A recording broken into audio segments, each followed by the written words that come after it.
সালাদি হারামির বাচ্চা, তোর একদম ভালো হবে না বলে দিলাম। তুই আমার সাথে আজকে যেটা করলি একদম ঠিক করলি না। সালাদীপ মাদার। দাঁড়াও দাঁড়াও, গালাগালি করছো কেন? তুমি জানো না কাকু, দীপ আমার সাথে আজকে কি নোংরামোটাই না করলো। কি করেছে দীপ? প্রথমে ও এসে আমার হাতটা ধরলো। এইভাবে? হ্যাঁ। কিন্তু এখানে গালাগালি দেওয়ার মতো কি ব্যাপার হলো? না কাকু, তুমি জানো না, এরপর ও আমাকে ভুলি ভালি ওর বাড়িতে নিয়ে গেল।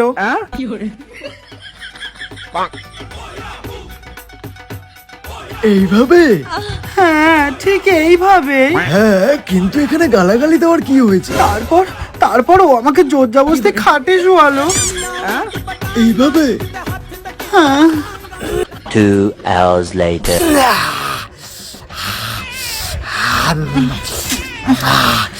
কিন্তু এখানে গালাগালি দেওয়ার কি ব্যাপার ছিল? কিন্তু তারপর ও বললো ওর নাকি এডস আছে।